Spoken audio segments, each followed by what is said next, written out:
In the moonlight of the night, we see a beautiful palace. Inside that palace, the scene reveals numerous dead bodies lying on the floor. At the center, we see a man kneeling in front of another man. The one on his knees, in a voice filled with pain, says, "Do you think you can get away with this massacre?" Standing before him is a man whose eyes are glowing red. His name is Ravis Bindika. Ravis speaks, "The Hilt family, what they have done." After hearing his words, the man on his knees responds, "Did you think I wouldn't know?" We then see hands covered in blood slowly moving forward as if declaring, "This isn't massacre, it is an execution." After hearing this, the man on his knees realizes what is about to happen next. We see Ravis attack the kneeling man, and with a painful scream, the scene shifts from there. Inside the palace, in a grand royal assembly, we see a man bound in heavy chains. In front of him stands the king, who says, "Ravis Bindika, how dare you commit such an act, you foolish wretch who doesn't know his place?" The king is extremely furious at this moment. He continues, "I told you to bring evidence of treason. I never ordered their extermination. Moreover, a Bindika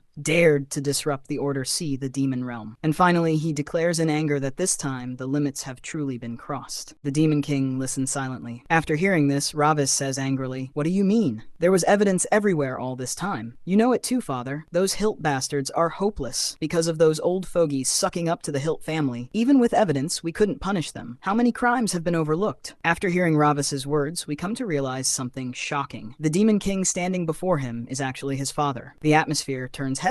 The tension between father and son becomes clear as the truth hangs in the air. After hearing the Demon King's words, Ravis gives a faint smile and says, "Procedures? Execution? That's ridiculous." In the next moment, his expression changes completely. His reaction becomes almost insane, his eyes burning with intensity as he moves forward and declares, "Darkness is swallowed by deeper darkness. Isn't that the law of survival in the demon realm?" Hearing Ravis speak like this, the Demon King falls silent. Ravis continues shouting, unable to hold back his anger. "Father, no, great Demon King, you can't even swallow one piece of obvious darkness like this. How can you call Bindika the king of the demon realm? You know the order of the demon realm is being swayed by the nobles." The tension in the room grows heavier with every word he speaks. After hearing his words, the Demon King says, "To think your thoughts are this short-sighted, truly foolish." Ravis replies, "Bindika can only live if the Hilt family is exterminated, because they, too, commit all sorts of sins to seize the throne in the end. Isn't that why you sent me as an investigator?" After hearing Ravis's words, everyone standing nearby is left completely shocked. Ravis continues speaking, "Instead of those who cowardly hide behind the Hilt family and turn a blind eye to order." Hearing this, the Demon King falls silent once again. Then he speaks, "There is no getting through to you. The decision regarding your punishment has already been made with the 12 black seats." The moment these words leave the Demon King's mouth, Ravis is visibly stunned. He asks,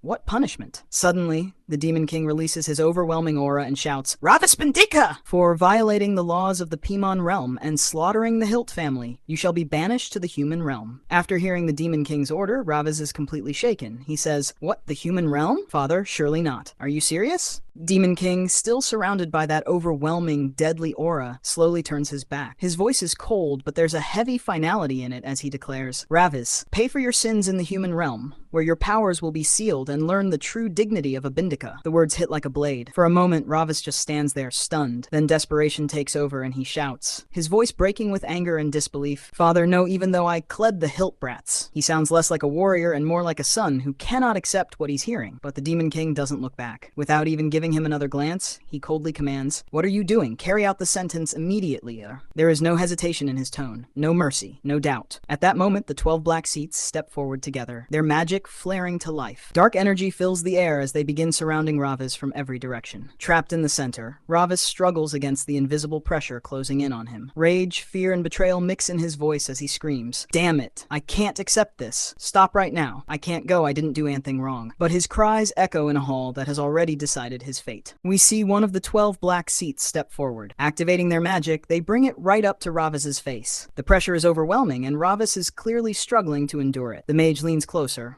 almost face to face with him, and says, "Have a good time, disgraceful prince." Seeing all this, Ravis is filled with intense anger, but at the same time, he is in terrible pain. The mage laughs and says, "I will guard this place well." Hearing this makes Ravis even angrier. Suddenly, while Ravis is still bound, a purple aura begins to surround him. The energy tightens around his body, and he starts screaming in agony. Then a voice echoes loudly, "Ravis Bindika, sentenced to descent into the human realm." After that, the rules of the human realm are announced. 1. Be faithful to the life of the incarcerated body. 2. You must not take your own life until your lifespan ends. 3. You must not kill humans. And he is warned, if violated, your soul will be destroyed. The scene then shifts. A young boy suddenly wakes up on a bed, breathing heavily. He looks extremely nervous and confused. When his eyes fall on his hands, he is shocked. Both of his hands are trembling badly. Seeing this, he grits his teeth in frustration and grabs his head in anger, saying, "Damn it!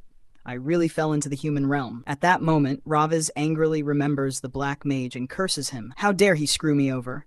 When I get back, I'll rip off his horns first. Banbei, that son of a bitch! Why does this human body hurt all over? Suddenly, he feels pain all over his body and says, "By the way," he gets up from the bed, "am I trapped in this weak body?" Looks at his knees and says, looking around the unfamiliar room, he thinks to himself, "Anyway, those hilt bastards are useless until the end. It's hard to even breathe here. Isn't there anywhere nearby with flowing sulfur?" Just then, a girl suddenly opens the door to the room and says, wondering what kind of noise that was. When she sees him, she says softly, "Oppa." Her eyes are filled with tears. She says that he has finally woken up. She rushes toward him, hugs him tightly, and says she was afraid she might never see him again. Seeing all this, Raviz is completely confused. In his mind, he wonders whose body this actually belongs to. At that moment, another woman enters the room, crying, and calls out, "Minho." Through her tears, she says, "Thank you so much for waking up like this. You must have been in so much pain." After witnessing all this emotional drama, Raviz has no idea what to do. He thinks to himself, what is this situation? What should I do at times like this? They said the human realm is one of the 3 great hells. Can I really live here? Then another man enters the room and says that he has finally woken up. The woman tells him that Minho has just regained consciousness. For clarity, the real owner of this body is named Minho. Raviz has now taken over Minho's body. From this point onward, he will be referred to as Minho in the human realm. As the story continues, we see the man who doesn't look happy at all. At this moment, he is simply staring at Minho, and Minho is also just looking back at him in silence. Then the man turns around and says, "Snap out of it quickly and go to school starting tomorrow. You've been lying down for a week, so you have a lot to catch up on." Honestly, what kind of father is this? His son has just woken up after being sick for so many days, and instead of worrying, he is already sending him to school. It feels harsh. Minho's mother tries to speak up and says, "Honey, Minho's condition is still," but his father cuts her off and says, "Be quiet, it's fine since he's awake." Raviz, who is now in Minho's body, doesn't understand anything. He just stands there, staring in confusion. Then his sister asks softly, "Oppa, are you okay?" We see Minho looking at his father's behavior in shock, but the shock is not because he feels hurt. Strangely, he feels impressed. In his mind, he thinks, how can someone be this cold and firm in such a situation? He even says to himself happily, "There's a human like a demon here too." Seeing him smile like that, his sister calls out again, "Oppa." Suddenly, Minho becomes serious. In his mind, he thinks, I liked him without realizing it. Be cautious until this body's memories return. Seeing her brother suddenly turn so serious, his sister becomes nervous. The scene then shifts directly to school. Minho arrives and looks around, thinking, is this really a school? His mother tells him before leaving, "If you don't feel well during class, call me." Minho simply nods and goes inside. His mother is clearly worried about him. Looking at the school building, Minho thinks, I attended school in the demon realm 600 years ago. To think I'd come to a human school at this age. This is basically hell. He even says in a slightly funny way that the human realm really is hell. Then we see the classroom scene. Sitting in his seat, Minho thinks, since humans can't even live for 100 years at most, let's just live quietly here so I don't get my soul destroyed. I've bought time by wiping out the Hilt family anyway. I just need to return to the demon realm and inherit father's position before the Bindika royal family is in danger again. While he is thinking all this, 2 boys walk past him. One of them says, "Oh, isn't this our Minho? Long time no see." Minho looks at them without much reaction, only wondering in his mind what is going on. One of the boys suddenly places a hand on Minho's shoulder. Because of that touch, Minho flinches badly. The boy says, "Our Minho, did you bring the overdue membership fees while you were away?" Minho is confused and thinks, my body flinched on its own. Suddenly, memories from the past begin to appear in his mind. In those memories, the real Minho had been beaten badly by these same boys. They had hit him together and left him in a terrible condition. Now, seeing all this, Minho understands why his body reacted in fear. Was it because of these bastards? The boy hits Minho on the head and says, "Punk, why are you so scared among friends? You've become even more pathetic." Still hitting him, the boy looks at his phone and says casually, "It's been a while. We should greet each other happily and quickly give the membership fee as a sign of friendship." At that moment, Minho thinks to himself, don't tell me, right now, am I being hit?